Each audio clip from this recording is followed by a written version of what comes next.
تاسو ته ما یو قصه بیان کړې وه د هغه جنۍ چې ځوان هلک پرې مین شوی و بیان کړې مو قصه کې هغه وایي یو جنۍ وه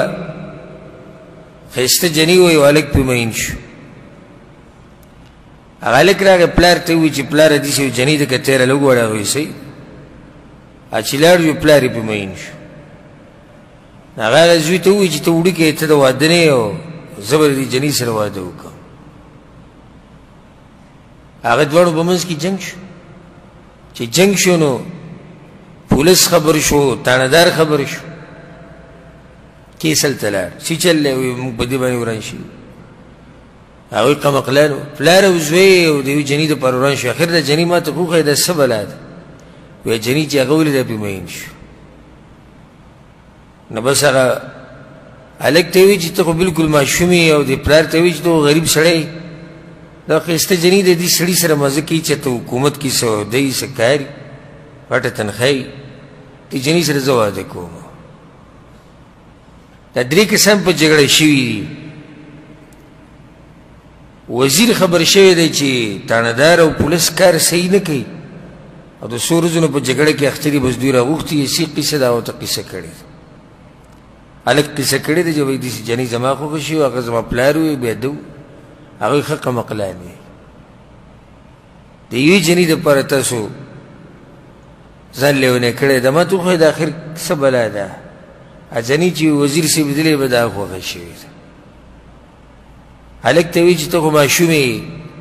پلار ته ولې ویلي چې ته خو غریب سړی او دغه ته ویلي دي هغه تاڼهدار ته چې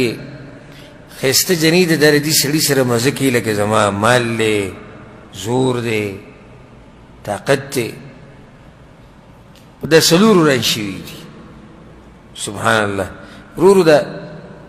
خلک ډېرېږي څلور وران شوي چې نه دا زما ده باچا خبر شوی دی چې وزیر نه راځي کار له څه قصه ده ګورې راغوښتي دا ورته قصه کړې هغوی وزیره په دې لوی ځان دې ځان شرمولی او ته په دې جنۍ پسې لیونی شوی دا ما ته وکړه د څه بلا ده وایي چې هغه لیدلی پرې مین شوی نه خو باچا وایي چې یو به مو غږ نه کوي ځئ دې سره زه واده کړو نو دا 15 کسان وران شوي دي وی دی جنۍ بیا دا ووایي چې تاسو داسې کار وکئ مقابله وکئ زه به منډه وهمه نو که چا راونیوم زه به د هغه شم او وی صحیح ده بس منډه یې کړه باچا په لوی ځان منډې وایي وزیر منډې وایي تاڼهدار هم شاته لګیا دی هغه سپین ږیری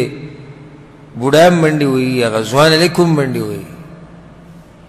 کنده راله چې دوی ته نه خبر دغه جنۍ د دې کندې نه ټوپ کړو دا ټول دې کندې ته ولیدو نو بیا هغوی ته وکتو ویې خندل وایي زه د هېچ چا نه یم تاسو قمقلان یې زه دنیا یم زمونږ د ټوله جاخه به یې دنیا روانه دغه قصه ده یو وایي زما ده بل وایي زما ده بل زما ده ټوله منډه د قبر پورې ده اخر پکې موږ قبر ته ورسو مرګ ته ورسو او هغه رانه واوړي بیا لاړ شي بل څوک دوکه کوي او موږ هلته پاتې شو ارمانونو ډک ژوند هم پاتې شي چې یاره ته وګوره موږ په دې دنیا باندې اعتماد کړی او نن یې زه پرېښودم په دې قبر کې هر رانه لاړه دنیا نو دنیا خو بیا کار دغه دی چې دا کسې کندې ته ورغوزار کړو اوس ځي به بل پسې داسې د دنیا انسان